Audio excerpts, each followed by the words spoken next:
Alrighty. Well, folks, I know it may not seem like this. I know it may not seem obvious. But many a times I have no idea what I'm talking about or even what I'm doing. This NFL season's not helping.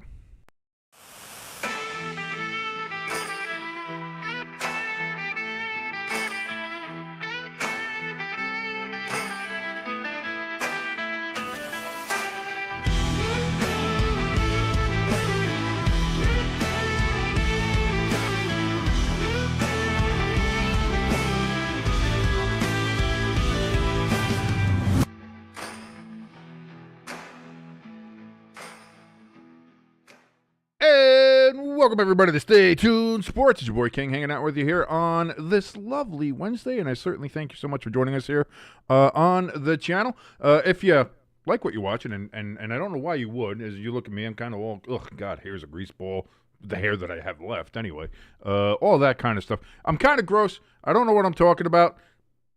Who wouldn't want to go ahead and subscribe to this channel? I know you do, though. Thank you so much for doing so. If you'd like to hit that like button, hit that share button, and of course, if you haven't yet, hit the subscribe button. And if you haven't yet, I certainly hope that we can earn that in the future. You can go ahead and do all those things. It helps us out tremendously. Thank you so very much. If you'd like to help us out a little bit more tangibly, a little bit more directly, we have a link for our donation station and to our merch store. Brand new merch just dropped. Chicago Pope is now in the merch store if you want to go pick that up, if you're a big Bears fan or not. My hair is really bugging me. It looks so weird and gross. Oh, God, might just shave it all off, go bald again. I have no idea. Anyway, those are there. I was actually trying to work and find a way if I could do like a cool little membership thing on the donation station and work on all that, but that's been giving me a little bit of problems between that and the merch store. I was trying to find a way to make the $5 level tier because that's all I would have at that point. If I was going to do memberships, to have like a nice little coupon code for the merch store, but the merch store doesn't have a way to do a coupon code for it yet. So it's again, keep on hitting these little things, but we'll get there. We'll get there, and hopefully things will start turning around, and we'll get things going right here on the channel. We got ELS in the chat. We got Lloyd in the chat again. My condolences over to Lloyd. Lost a good friend today or yesterday. I believe it was yesterday. So again, all our thoughts and prayers there to you, Lloyd, and I certainly hope that I hope things start turning around, brother. I really do. I really do hope things start turning around for you, and things start getting a little bit better, you know. And yeah, it sucks. It sucks right now. I don't think there's any question about that, and I certainly hope things get better for you, brother. And you know, it's a hard transition to go from somebody's friend, somebody who they knew, passing away. And as you know, as I said, there's no easy way to transition. No easy way to transition to that. So again, just certainly hope that you have. I certainly hope that things turn around for you. Anyway, moving on from that. The NFL this season, and I don't know if anybody's been paying attention to social media and to just a lot of the scuttlebutt, a lot of the talk around the NFL this year. Especially the memes. I'll give this the football memes, NFL based memes this year have been top notch, wonderful, great stuff. Nobody knows what the hell's going on with the NFL this year, and for the first time in a long time, I feel like I'm amongst my people because I never know what the fuck's going on. But now this year, nobody else does either, because it seems like every week when we have the idea of, oh, we know who this is, we know who this team is, we know who these guys are. We know what this is, you know, we have a good feeling about what is going to happen in the league. Every week just shows us that we are dumb as shit and that we don't know anything.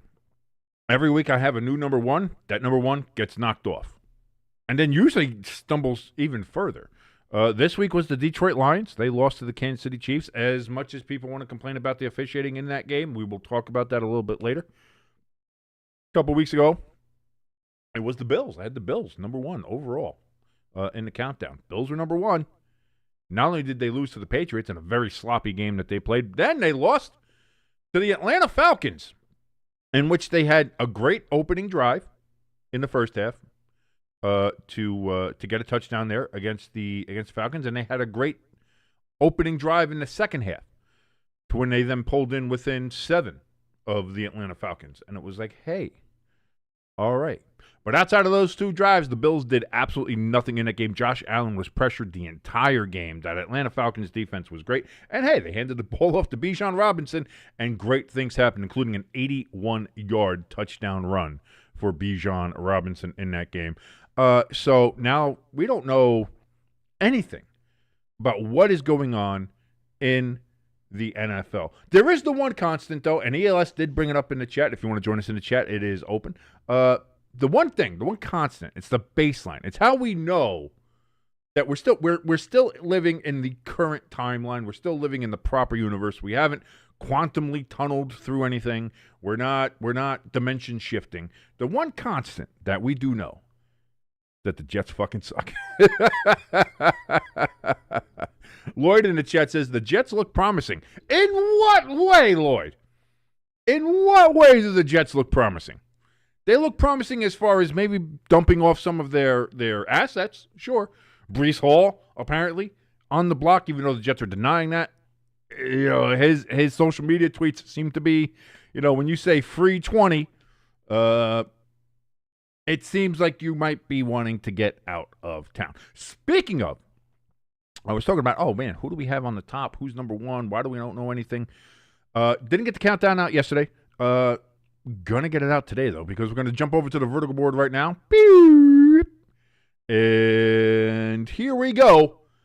Let's take a look at what we have. Why am I so off-center here? Why am I so off-center? Why am I off-center? Hold on. I got to fix this.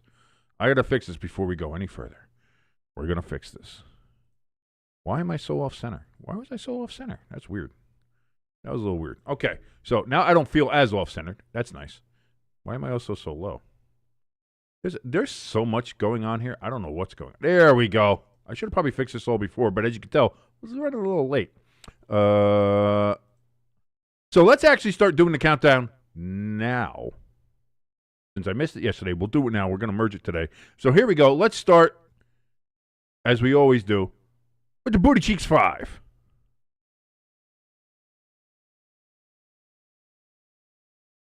And as far as my booty cheeks here, we got ELS. He's giving us his top 12 in the chat. If you want to go check that out, he has his. And you can tell me what your top 12 and who your booty cheeks 5 are in the chat as well. At number 28, I have the Baltimore Ravens. I'm sorry. The Ravens are bad. The Ravens are just a bad team. Even when they had Lamar in there, they scored a couple more points, but their defense was bad. Their defense was bad, and it's only gotten worse with the injuries. And now without Lamar in there, they're even worse. Again, they could get Lamar back in there, and they might score a couple more points, but I don't know if they're going to get any more wins. Again, they were 1-3 when Lamar was playing. So, I don't know. But right now, it's hard. You know, it's surprising to see a team go from a preseason top 12 ranking that we had here to then be in the booty cheeks. But what a surprise this has been. The Ravens, number 28 and Booty Cheeks 5 at 1-5. At number 29, we got the Bengals, man. Again, they gave the Packers a little bit. If I'm the Packers, I'm worried. Because you let the Bengals hang around. You let Joe Flacco hang around. What they score 18, 19 points last week against the Packers. Not great if you're the Packers. That you didn't really put the Bengals away until like middle of the fourth quarter, where it was really just seeming like, okay, the Bengals aren't going to be able to get anything done here. But so that's why the Bengals have moved up a little bit. Even with the loss to the Packers, they looked better with Joe Flacco in there. Not significantly better. Not enough to be out of the booty cheeks, clearly.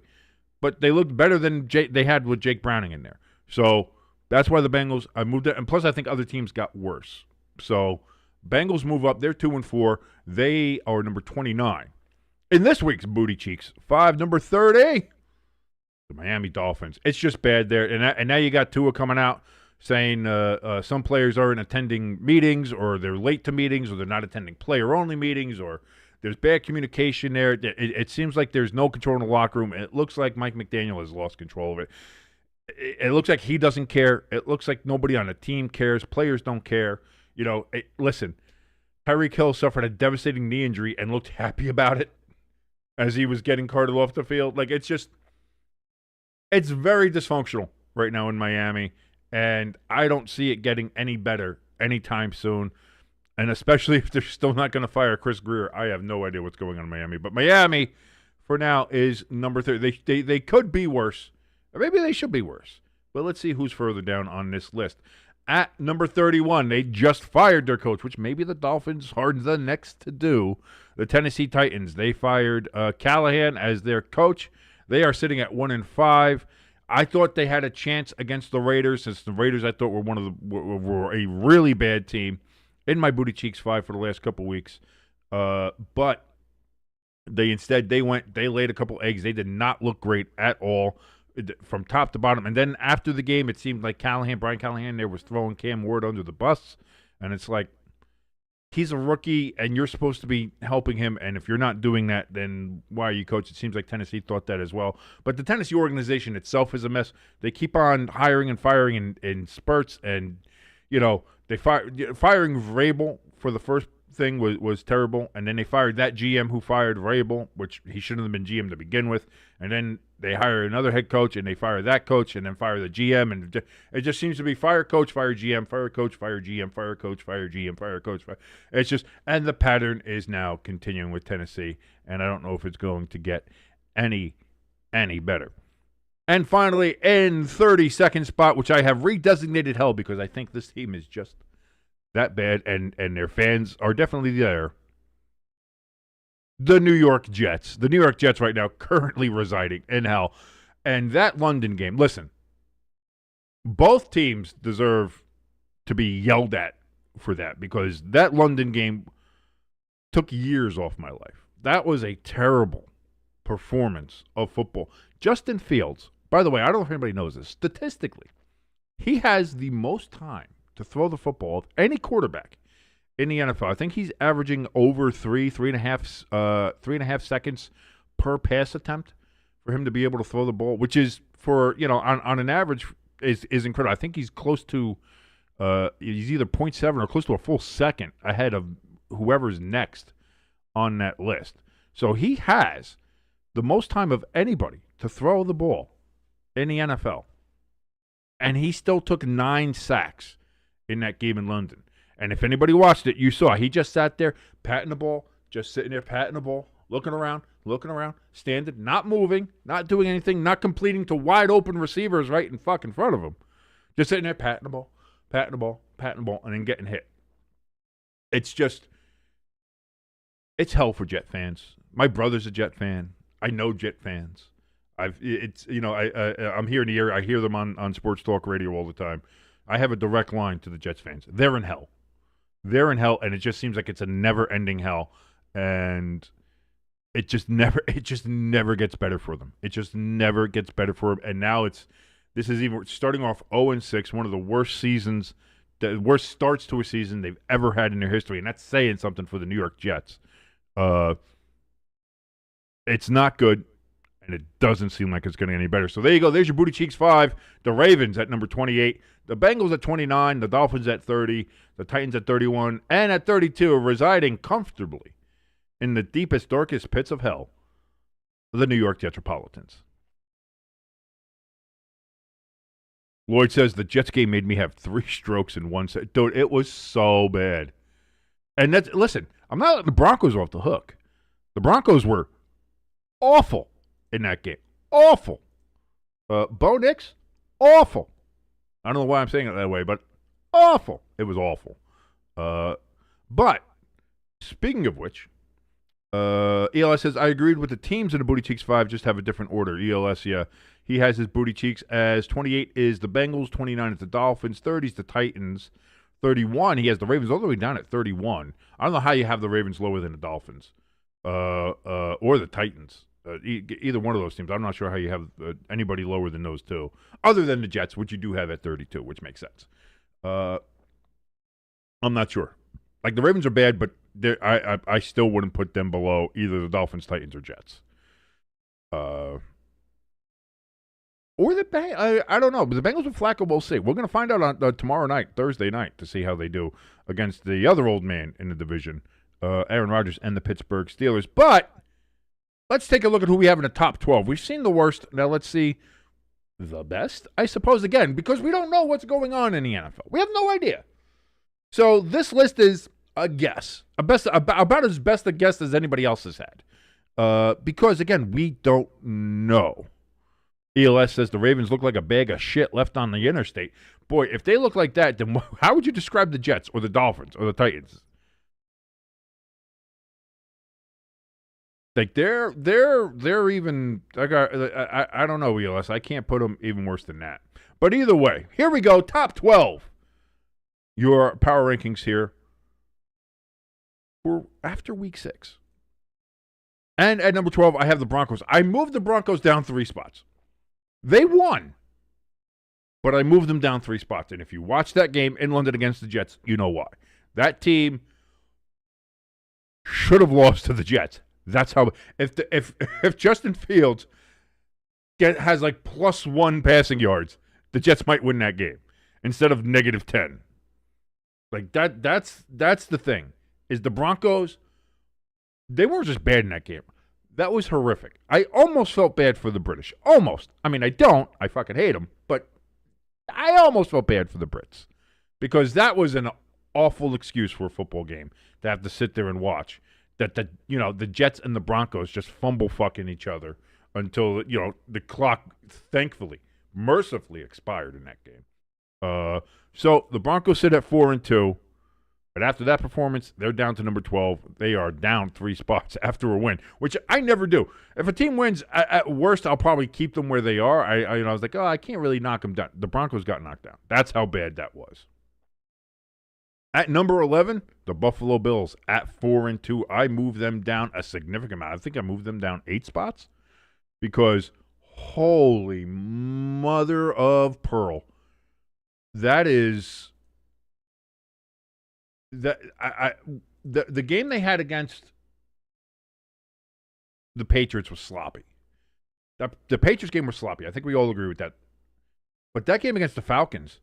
Like their offensive line, injuries or not, or whatever, like they had no answer for that Falcons defensive pass rush. The Falcons were aggressive all night, and they got in the backfield and they put a hurting. They put a hurting on the Bills. Josh Allen was never allowed to get comfortable back there. And again, outside of the first drive of the first half and the first drive of the second half, the Bills did absolutely nothing all night. And that game was never in doubt. The Bills were never in that game. The Falcons controlled that game from the start of the game to the end of the game, and it was a complete dominating performance from the Falcons defense, and from Bijan Robinson. And Drake London. Drake London had a hell of a game as well. So that's where I have it. Funnily enough, Falcons don't appear in my – they're not here. The Falcons are not in the top 12. I know Hamster's probably going to be very upset by that. At number 10, I have the Green Bay Packers. No change from 3-1-1. Now after defeating the Cincinnati Bengals again. They beat the Bengals. Wasn't impressive, though.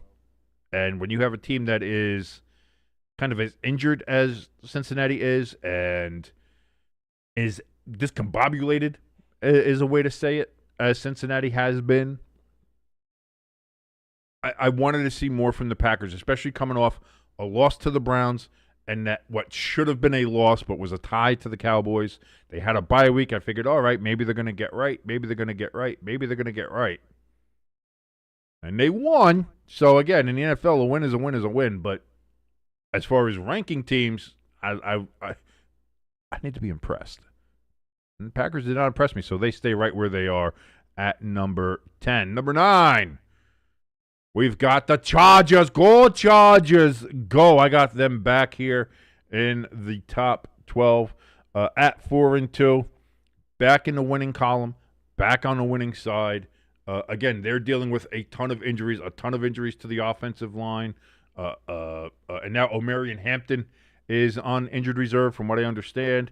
They're dealing with a lot, but they were able to right the ship. They had 2 straight losses to the Giants and then to the Redskins, but now they were able to go ahead. They picked up a win, stopped the bleeding at least, and now we see where they go from here. They're going to be wearing their super bright orange Charger fucking uniforms this week, so not sure about those. Not sure about that. The field is going to look nice, But those uniforms, but that's why I have the Chargers currently at 9. At number 8, I have the very injured San Francisco 49ers. Again, this team is, as people have been saying online, the San Francisco 49 IRs, because they are just, again, they cannot get out of, they can't get out of the blue medical tent. They just are always injured. Now, again, I have them down 3 spots. They lost to the Buccaneers in what was a very good, very close game. And again, the Niners, for as injured as they are, play well. Mac Jones plays well. Their role players are stepping up. They're playing well. But again, now they've lost Fred Warner for the year. He's out now after breaking and dislocating his ankle. You add that onto the fact that Bosa's out for the year. You add that into all the other injuries. Ayuk still isn't back. Brock Purdy is still dealing with, I think it's a turf toe situation. And thank God Mac Jones is playing as well as he is, because that keeps San Francisco in it. And again, they are 4-2. They're clearly not out of it, but that's where I have them at 8, down 3 spots in the top 12. At number 7, got the Pittsburgh Steelers. Again, played on a pretty terrible field against the Cleveland Browns team that obviously nobody really thinks is all that great, and they're not.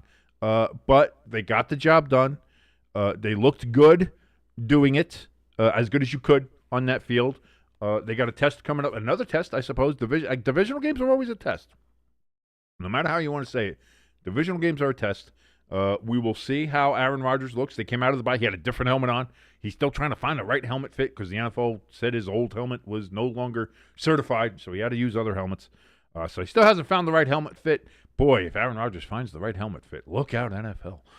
But that's going to be, again, we'll see how they do on the road against Joe Flacco and this Bengals team. Again, they're probably going to be without Hendrickson.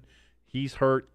They have a lot of other injuries there. So, again, on the surface, it looks like the Steelers should win, but we've said that about a lot of teams. That team should win. This team should win. And we've been wrong a whole lot this year. Everybody has, not just me.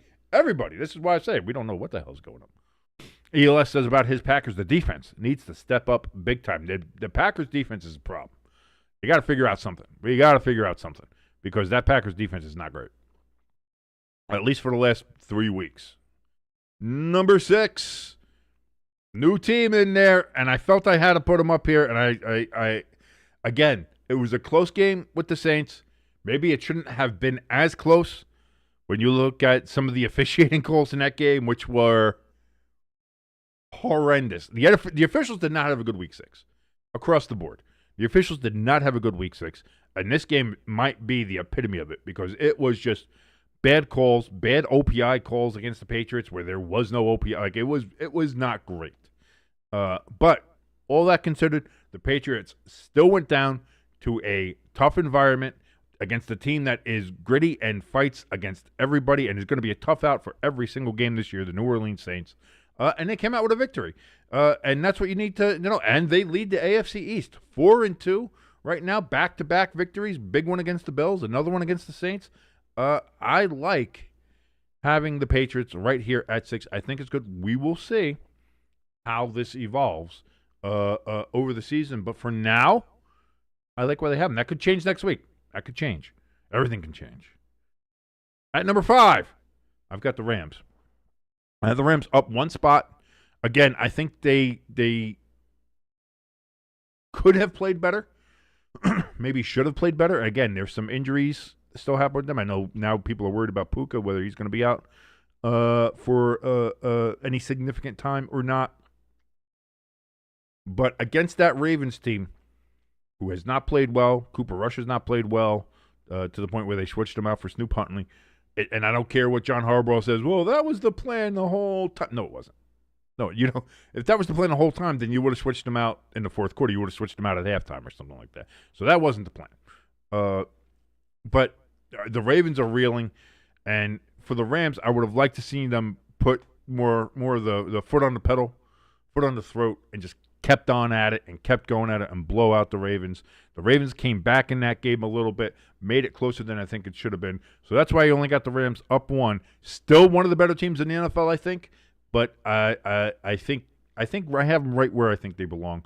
For now, we'll see how any of the injury bugs or how they perform in the coming weeks ahead. At number 4, a team that I've been super impressed with for a while now, and I have them moving up and up and up in my rankings. Number 4, the Seattle Seahawks and Sam Darnold. I'm sorry, they're an impressive team. They look good. Even with that loss against Tampa Bay last week, they look good. They went to Jacksonville this week, and against a Jacksonville team that, although they play sloppy, they do play, they do find ways to win, and they play well enough when they need to. The Seahawks were still able to go down there on the road against the team that was feeling a bit of momentum, especially after that win against Kansas City on Monday Night Football, and they were able to perform tremendously well. Jackson Smith-Njigba still doing great work down there, doing great work for my fantasy team. Thank you, JSN. You are putting it fucking on them, and I love it. So thank you for that. I really like what I'm seeing from the Seahawks here, and I'm starting to believe. I'm starting to believe that the Seahawks might be one of those real teams. I really think the Seahawks can be one of those real teams this year in the NFL. At number 3, down 2 spots from number 1, I have the Detroit Lions. Granted, we could talk about the officiating, and again, I don't think it was that bad in the Lions-Chiefs game. People are going to scream, well, the Chiefs didn't have any penalties in the game. Well, they did have a flag thrown, but Detroit declined it. There was only 7 total flags thrown in the game, only 4 accepted penalties at all. So part of me is like, that's what we want. That's what I want anyway. I want less flags. I'm fine if one team doesn't have a penalty called on them or not, as long as we hit, as long as it's still not 20 flags and they're all on the other team, fine. Low flag count, 4 total accepted penalties, 7 total flags. Give me more of that. Now, again, some people are arguing about whether or not the Jared Goff touchdown pass should have been called back for the play. However, the rules are the rules, and the rule was correct, and that was what was needed. I think the problem is the transparency within which the NFL conducts a lot of these reviews and NFL conversations. I would love to see the NFL go to the XFL and now the ACC style of broadcast the conversation. Let us hear what the conversation is about. Let us hear the talk between the referees and the replay judge. Let us hear the conversation between the referees and New York when they're talking about. Get all of that conversation so that there's transparency and we know there's no funny business. And they can sit there and say, well, we're not doing anything. That's fine. If there's not, then show us. That's all. And other leagues have done it. College conferences have done it. I think that's all you need to do.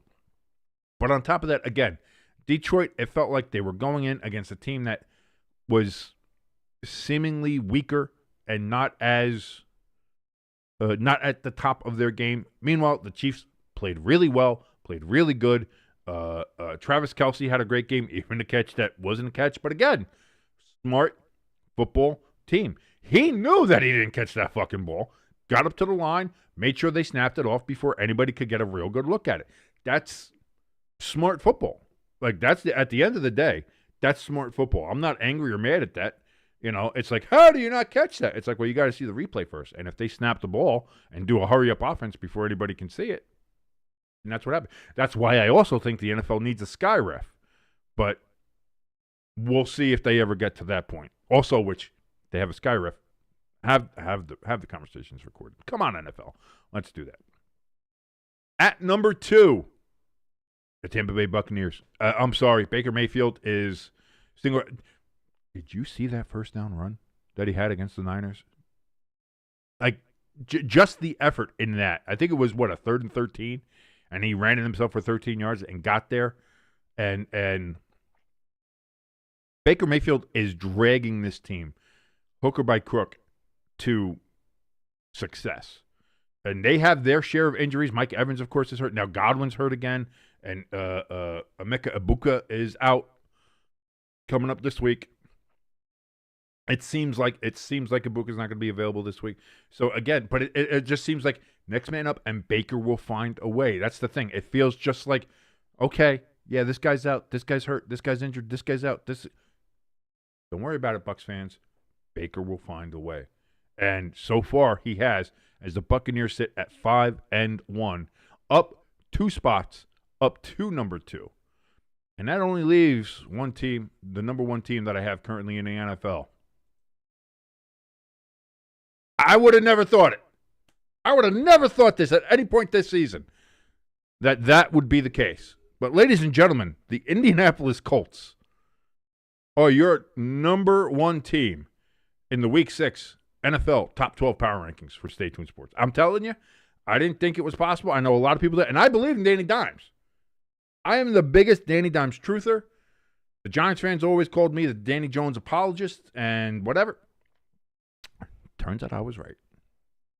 And when you're right, and you're so right about something, I remember last year I caught a whole bunch of shit from people who love. Now I know everybody is familiar with Urinating Tree, the Pittsburgh fan, and he's part of that. You know, the larger clickbait group there with Grassi and Perna and everybody.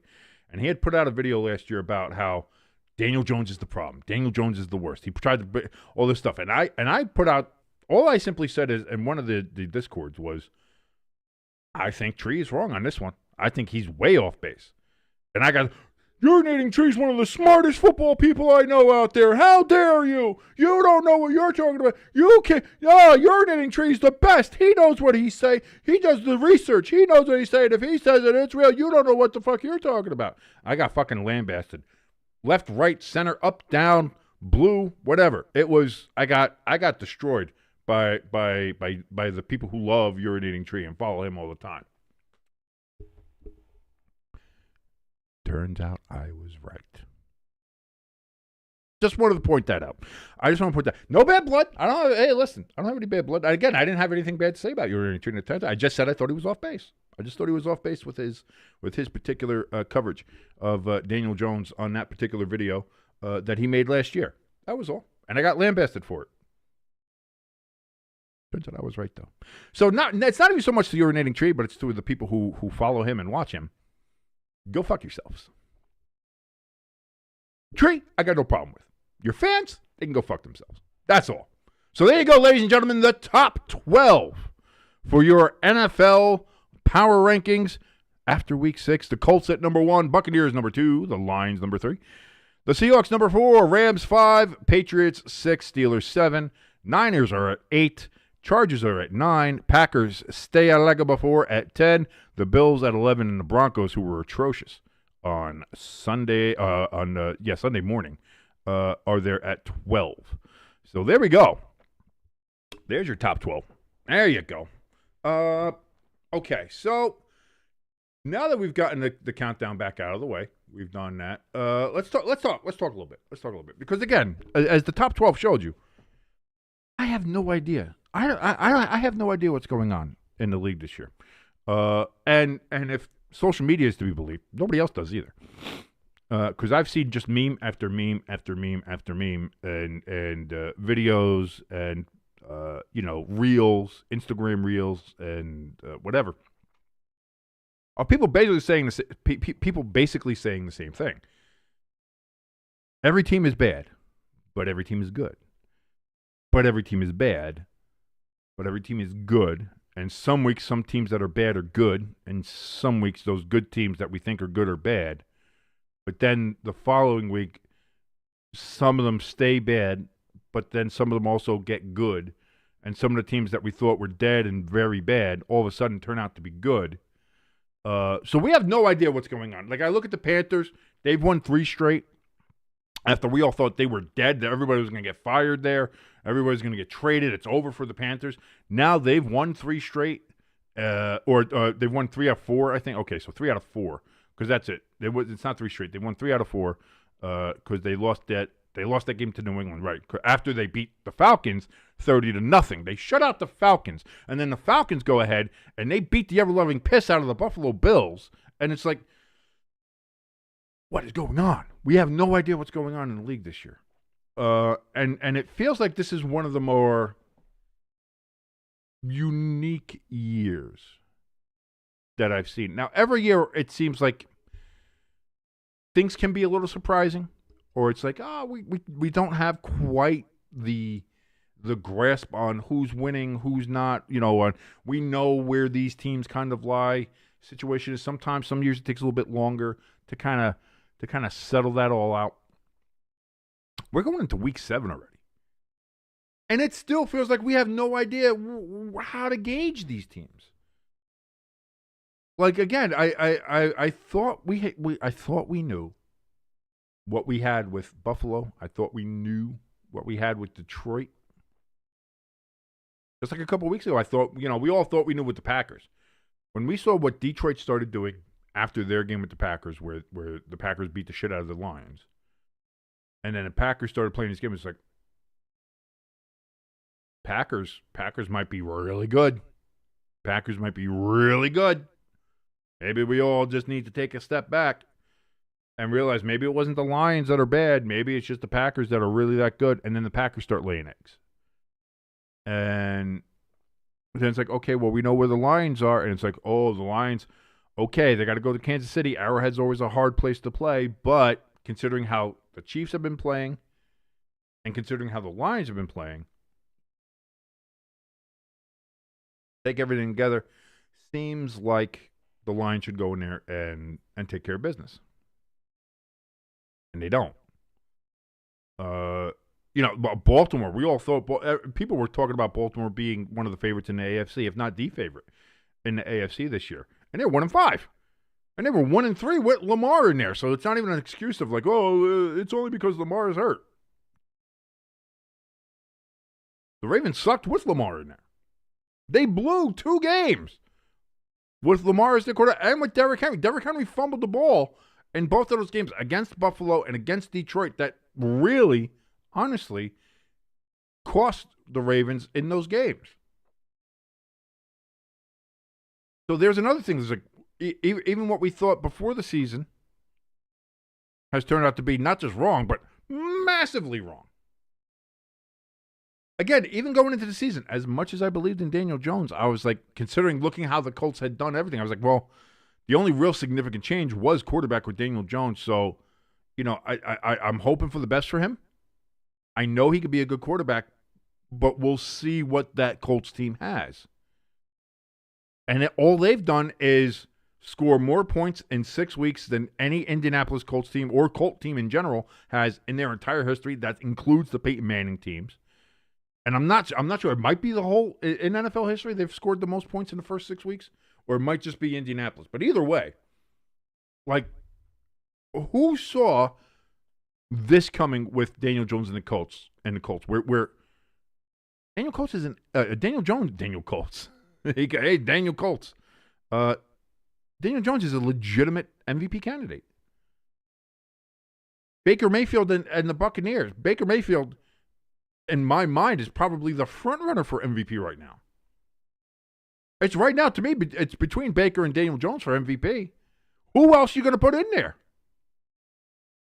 Sam Darnold. Sam Darnold might be a distant third, but and I don't mean distant in a disrespectful way, because he's playing out of his fucking mind too. And that's another one where it was like, oh, Sam Darnold going to Seattle. Seattle got rid of Metcalf. They got rid of Lockett. I was like, oh, we'll see. We'll see where they are. I don't know how good their defense is. I don't know how good this is. We'll see. And Seattle's fucking putting it to people. So again, Seattle is, one deflected helmet pass away from maybe being 5-1. Where the Buccaneers would be 4-2 instead of that way. So again, it's one of those years where it's you're not sure. And again, who saw the Patriots being in first place after week 6? Who saw that? Who saw the Giants winning by 17, blowing out the Philadelphia Eagles on Thursday night? I sure as fuck didn't. Even if we were starting Jackson Dart from the start, seeing Dart and Scatterbo revitalize this Giants team the way they have, I couldn't have imagined that. I couldn't. Now, again, let's see how they do against the Broncos coming up this week. But there's been so much uncertainty with this year, so deep into the year. Listen, we're only 2 weeks away, or a week and a half really away from the midpoint of the season. After week 8, we're halfway done. We're halfway there. Whoa, living on a prayer. That's right. We don't fuck with Springsteen. We fuck with Bon Jovi. It's very interesting. It's a very interesting sort of year, and I'm not sure where it ends. I'm not sure. Like, do the Packers kind of regain themselves, or do they continue to kind of just either be mid or even get worse? Can the Lions recapture some of their strengths after that Kansas City thing? I believe they can, but again, I also believe a lot of other things that turned out to be wrong. So I don't know. Can the Colts maintain their success and how they've been playing? Can Baker continue to carry the Buccaneers through their injuries to win after win after win? Can he continue to do that? Will the Panthers continue to improve themselves and somehow maybe find their way into the top 12 at some point this season? They're playing well. They're not playing great, but they're playing better than they were. And if they continue to improve, we'll see. The Eagles are not in the, like, what's going on with the Eagles and the Eagles offense? Are they going to be able to maybe recapture some of their success? Are they going to be able to get it together like they did last year, or will it be more like a 2023 year, a 2023 year? Could it? Hamster in the chat saying, what about Bijan? Bijan could be up for MVP. And if they keep on feeding him the ball and he keeps on doing the things that he's doing, there's not a reason in the world that I wouldn't consider Bijan Robinson for MVP. Absolutely not. And this is what I'm talking about. And if there was going to be a year where a non-quarterback was going to win it, why not this wacky, weird fucking year? Right? That's what I say. Oh. So I guess that's a bit of an editorial part there, a little bit of my editorial vision there of just what the hell is going on in the NFL this year. I have no idea. I don't think anybody really does. And the people who try to tell you they know what's happening, they don't know. They know about as much as I do, which is zero, zilch, nothing. We think we know, but we don't know, and we never will. And this season has proved it more than any.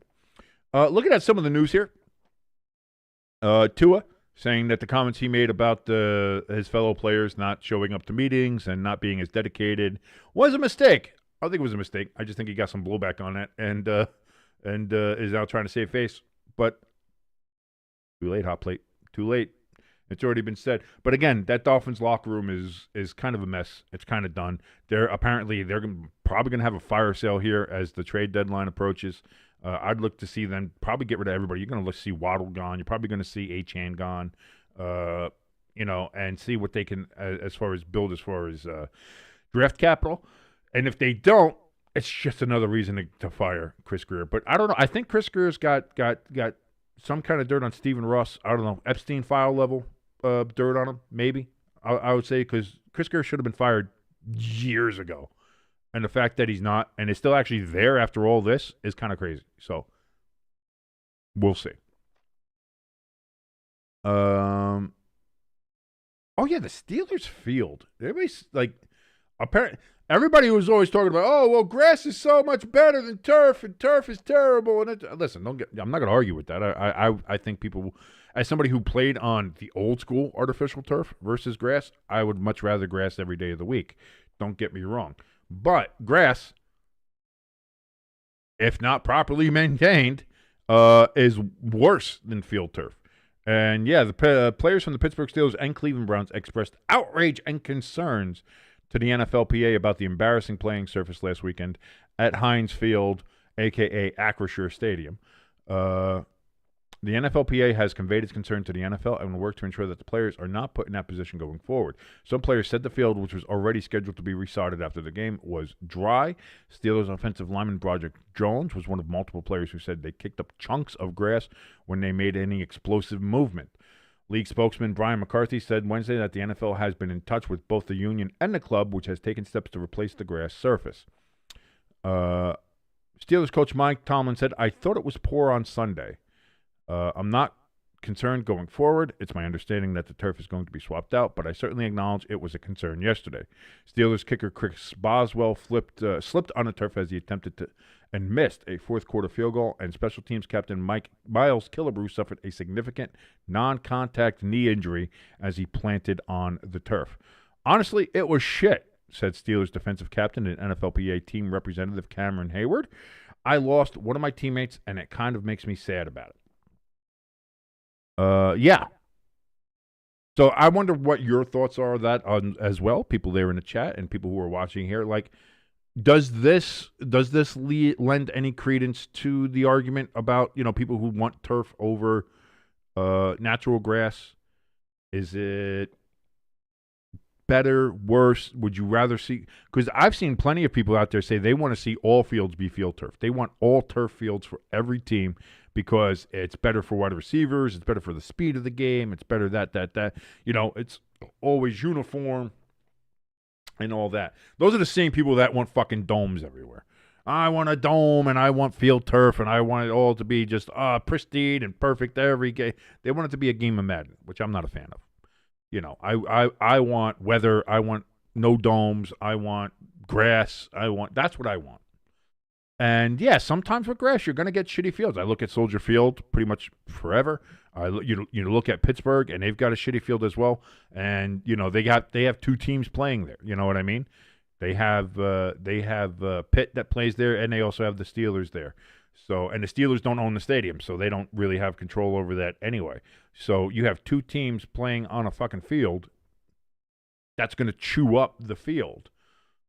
So that's what I mean. Is like it's not as easy as I think some people would think. Again, I think for being a multi-billion-dollar industry, as the NFL is, I think you need to find a way, with some of these teams especially, need to be able to find a way to do, like I said, like some of these European stadiums have been able to do, whether you're talking about the new Bernabeu there in Spain, if you're talking about Tottenham Hotspur Stadium, which has they have these trays that can move into the stadium and move down to the sides. Both the Bernabeu and Tottenham Hotspur have that, and I know some of the newer ones that they're building there and retrofitting in Europe for the soccer have these kind of tray systems where they split up into three and they go under the stands and into these hydroponic areas where they're able to still get UV lights and they get watered and motion and monitored, and it's all so the pitches are absolutely pretty. They call them pitches over there. I don't know why. So they keep all the fields perfectly, manicured and grown, and everything's above board. Why can't that happen here?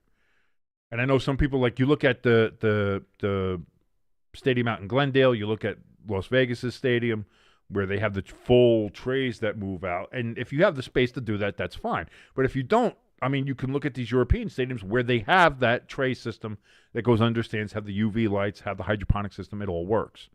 Why can't we retrofit the stadiums to do that? MetLife could do that. MetLife, you could have two grass fields at MetLife. You could have one for the Jets and one for the Giants. And then, like, you have a Jet game, you have that one, and then for the Giants game, you take the trays, and they come out from underneath the stands, like the tray system, like Tottenham Hotspur does, which you can go look up on YouTube. It's a really cool system. They have a video of how they do it, and that comes up, and then that goes over that, and then they play on there, so it's one field for one team, one field for the other, and it all stays maintained, and it's all nice and beautiful and lovely. You could do that there. You could do that for Pittsburgh Stadium. You could do that at any of these stadiums. You could do it in domes. Now, all of a sudden, now you have a way to have domes that can have grass fields in it. How cool is that? So, yes, is it a significant cost to start? Absolutely. Nobody's saying it. But what you're investing in the health of the players and the health of the game, and you have to look at what are you paying for these injured players? What are you paying, and not just in monetary value either, but in seasons and competitiveness. Because that's the other thing too, is if you got too many injured players, people are going to stop going to the game. And I know some people look at the 49ers and say, well, the 49ers play a lot on grass. Everybody in their division, well, not everybody, but because the Rams and the Seahawks don't, but they play on grass. The Cardinals play on grass. They play a lot of other opponents who play on grass, and a lot of their injuries have happened on grass fields, not so much on turf. They've had turf injuries, sure, but I know some people say that. Here's my thought with that is, like, it couldn't hurt, and you have the money, you have the ability, you have the capital to do this. And it makes the game look better. It makes the play better. Um, and that's the thing is I'd like to see that across the board. Now again, I'd like to see it banned outright, especially like you see it a lot in college and a lot in high school. And I don't like that either. Like, why are high school fields field turf? I know the high school here in Bayonne, New Jersey. When I played high school ball there, it was a grass field, and yeah, it got chewed up by the end of the year, but it was still fine. Right there on the edge of the bay, boy, that wind coming off the bay, fucking froze your nuts off, baby.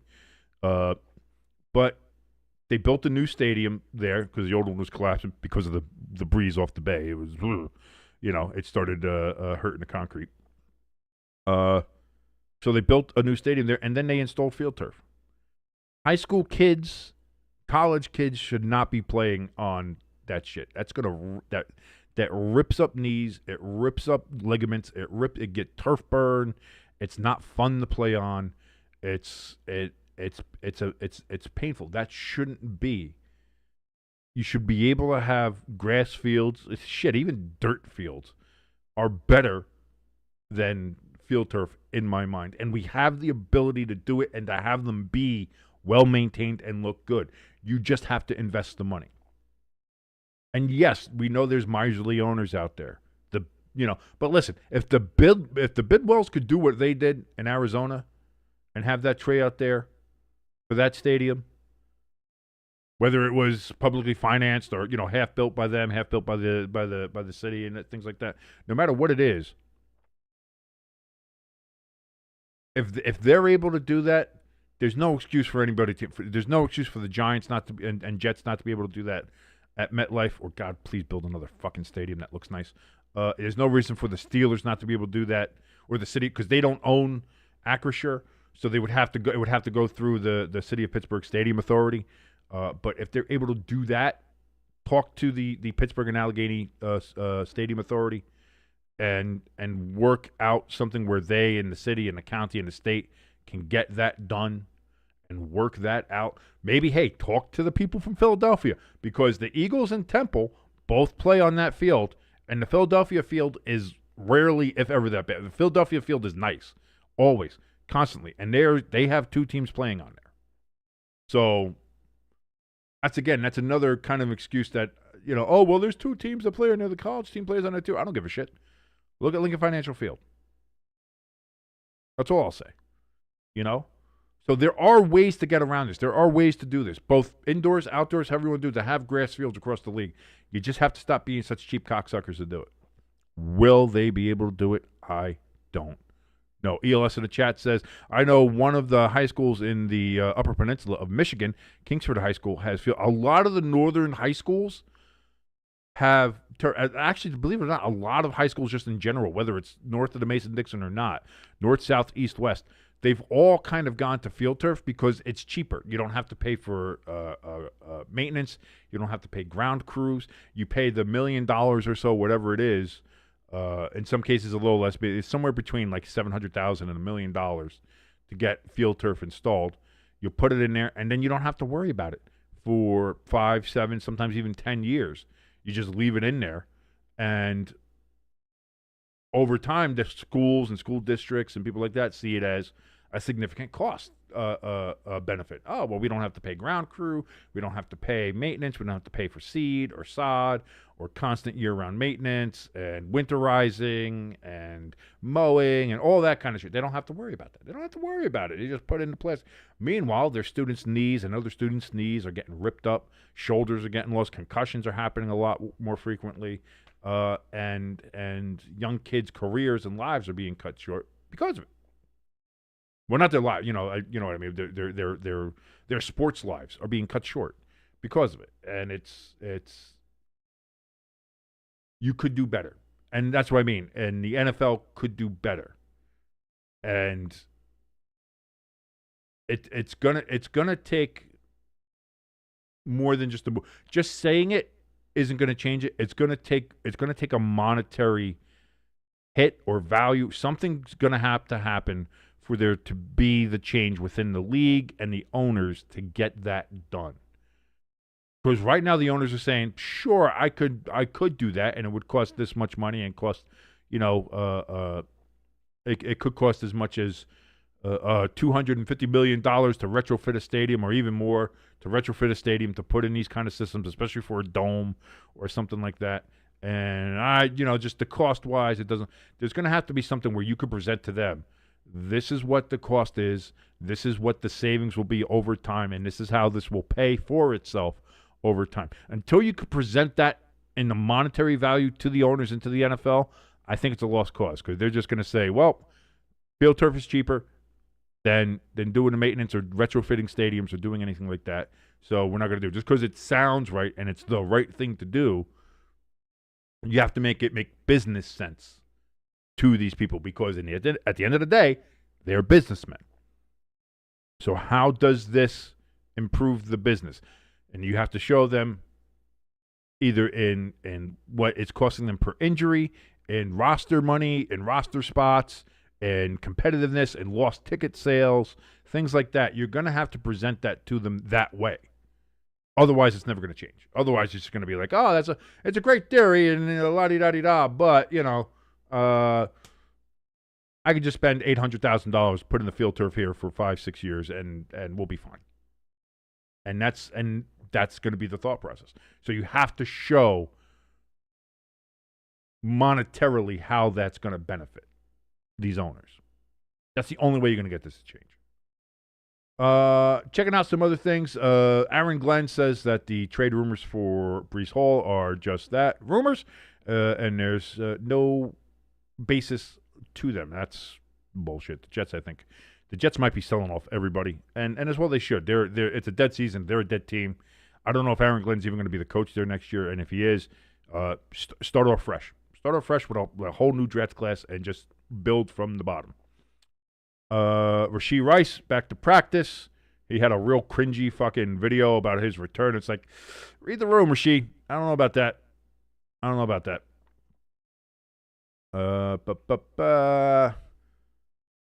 Noah Brown is going on IR there for the Washington Redskins with a groin injury. He's not going to be there. And that's about it for the rest of the NFL news there that we were covering.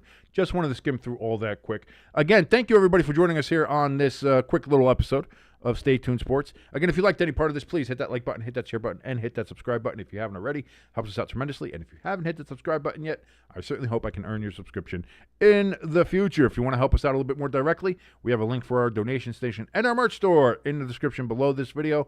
You can help out that any amount that you donate will help. And we have brand new merch in the merch store. We have our Chicago Pope shirt there. If you're a big Bears fan, hey, listen, things are looking up for they won a game on Monday night that in previous years, 10 out of 10 times, they lose that game. Instead, they pulled it out, beat the Washington Redskins on the road, kind of redeemed themselves from the Hail Mary game last year. Are the Bears on the way up? With the help of the Holy Father at Nomine Patri et Filii et Spiritus Sancti, you can go find the new Chicago Pope shirt there in the merch store in the link below. Until tomorrow, where we will be watching what has been dubbed the Icy Hot Bowl, between Aaron Rodgers and Joe Flacco and the Pittsburgh Steelers taking on the Cincinnati Bengals, who will be wearing their white tiger uniforms. Until then, my name is King. This has been Stay Tuned Sports. Everybody, have a great rest of your Wednesday. White people taco night, baby! Woo!